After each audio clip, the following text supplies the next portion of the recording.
알레르기의 즉각적인 반응들, 호흡기를 통해서 나타나는 것들부터 볼게요. 재채기, 코막힘, 콧물 뭐 이런 거 있을 거잖아요. 재채기는 sneeze 쓸 건데 이 sneeze라는 단어를 알고 계셨으면 뭐 thank you 한 거고 모르셨으면 지금부터 알아야죠. 어디 가서 약이라도 하나 사 먹으려면 아셔야 되지 않겠어요? 재채기를 하다 동사로도 쓰고 재채기 자체 명사로도 쓰거든요. So I'm allergic to cats, so I am immediately sneezing when I'm with the cats. 이렇게 쓸 때는 동사로 쓴 거고 That's a loud sneeze. 이렇게 쓰면 참 재채기 한번 크게 하네. 이렇게 쓸 때는 명사로 쓴 거예요.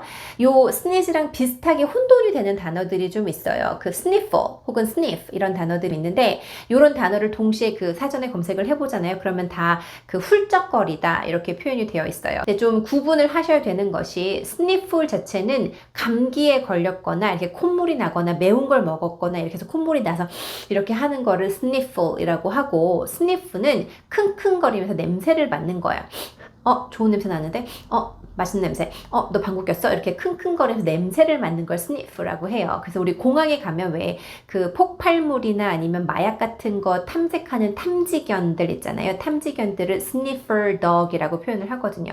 그래서 sniff 자체는 킁킁거리면서 냄새를 맡는 거, 스니플은 그 훌쩍거리면서 코를 먹는 거, 그리고 스니즈는 재채기 하는 거, 이 정도로 알아두시면 되겠는데 이 앞에 붙는 sn이 들어가면 코에 관련된 단어들이 많아요. sneeze, sniff, sniff 혹은 snore, 코를 고는 거, snore도 쓰잖아요. 그래서 앞에 그 sn이 붙으면 코에 관련된 단어들이라는 것도 함께 기억을 하시면 되겠어요. 그 동양에서는 방귀를 뀌는 일을 조금 더 예민하게 생각을 했었고 서양에서는 기침이나 재채기 하는 거를 조금 더 예민하게 생각을 해 왔었던 것 같아요. 왜냐하면 because viruses can be spread through coughing and sneezing. So cough or sneeze into your elbow, not on your hands or into open air. 이렇게 열려있는 공간에다가 재채기를 하거나 손에 하지 말고 반드시 가리고 재채기나 기침을 하라고 어렸을 때부터 교육을 좀 철저하게 받는 편이거든요. 한 3, 4년 된 것 같아요. 몇 해 전에 제가 이렇게 장을 보는데 교환학생 정도로 보이는 부부가 제 앞에서 장을 보고 있었거든요.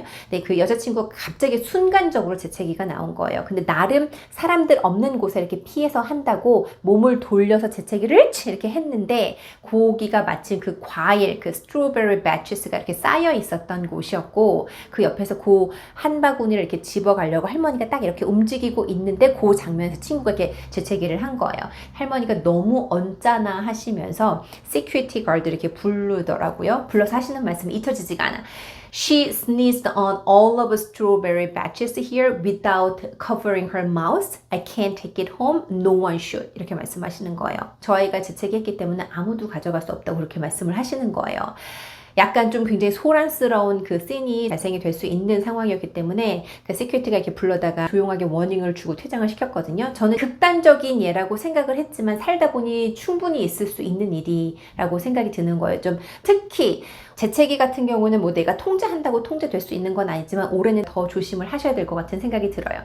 Sneezing is uncontrollable in the springtime, but I think we should be extra careful this year because everybody is sensitive due to this pandemic. Sneezing is uncontrollable in the springtime, but I think we should be extra careful this year because everybody is sensitive due to this pandemic. This pandemic 때문에 너무 다 예민하니까 봄철에 재채기가 날 때도 조금 더 조심을 하셔야 되지 않을까라는 생각을 합니다. 자, 코 막힘과 콧물 빨리 넘어갈게요. 콧물은 코에서 물이 흐르는 거고 코 막힘은 코가 막혀 있는 거잖아요. 그래서 코에서 물이 흐르는 거니까 아마 이렇게들 한 번쯤 영작을 해보셨을걸요. My nose is coming 이렇게들 영작들 다 해보셨을걸요. 자, 흐르는 거는 run 쓸 거거든요. 근데 그 run이 흐르는 개념이라는 걸 좀 알고 가야 돼요. 여기서 우리가 알고 있는 그 달리다 뛰다 말고 run이라는 단어를 검색을 돌려보면 한 30개 정도의 의미가 나온단 말이에요. 물론 다 알 필요는 없지만 뭔가 이렇게 한 곳에 정체된 게 아니고 계속 움직이는 것의 의미를 가지고 있는 게 run이에요. 그래서 지금 카메라 돌아가고 있는 것도 this camera is still running 이렇게 쓸 거거든요. 혹은 사업체 운영하고 있는 것들도 running 쓸 거예요. My brother is running a business. 혹은 그 의사 선생님들이 뭐 그 피검사 같은 거 하는 것도 물론 의사 선생님이 피검사를 하는 건 아니지만 만약 의사가 피검사를 해야 된다고 하면 we should run a blood test. 이거 blood test 하는 것도 역시 run 쓴단 말이에요. 설사가 나는 것도 run이라는 표현 써요. 그래서 I have the runs 이렇게 써요. 내가 어제 저녁에 뭐 생선을 잘못 먹었는데 그것 때문에 계속 설사를 하는 중이에요. I have the runs Since last night after the fish dinner. 그 fish dinner를 잘못 먹었는지 설사를 해요. I have the runs since last night. 이렇게도 쓰고 방송 같은 거 하는 것도 그 run 써요. 그래서 재방송을 reruns라고 해요. 재방송은 지겨서 안 봐요. Reruns are boring. 이렇게 쓸 때도 이 방송하는 것도 runs 쓰거든요. reruns라고 쓰거든요. run 자체가 고여있는 게 아니고 움직이는 거예요. 자, 그러면 나의 코가 물이 흐르는 거니까 my nose is running 이렇게 쓰면 된다고요. technically 맞는 말이고 이렇게 쓰는 사람들도 많아요. 근데 조금 더 괜찮은 정형화가 되어 있는 보편화가 되어 있는 표현들을 쓰자면 I have a runny nose.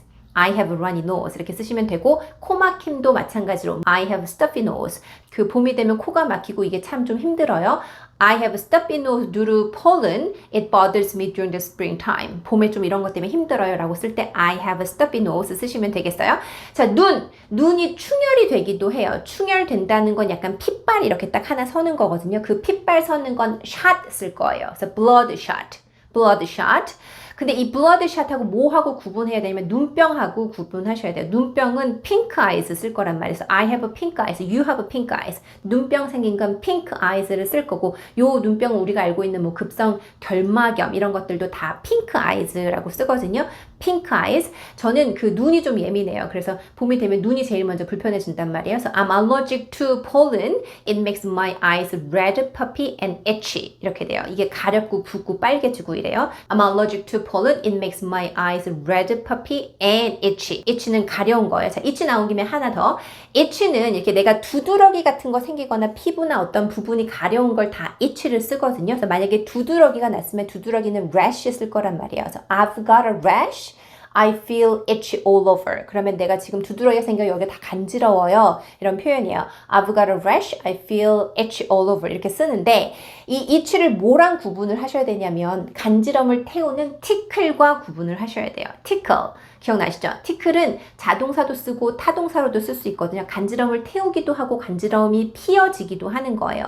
그런데 간지럼을 피우거나 뭐 어쨌든 간에 이 간지럼은 의도적으로 하는 거기 때문에 이거를 그만할 수 있어요. 그래서 stop tickling me, or do not tickle me 이렇게 하면 간지럼 피우지 마. 나 간지럼 많이 탄다. 그러니까 간지럼을 태우거나 간지럼을 피우는 일이고 itching은 가려운 거예요. 그래서 do not itch me or stop itching me 그럼 말이 안 되는 거예요. 가려움 그만해라 이렇게 되는 거니까.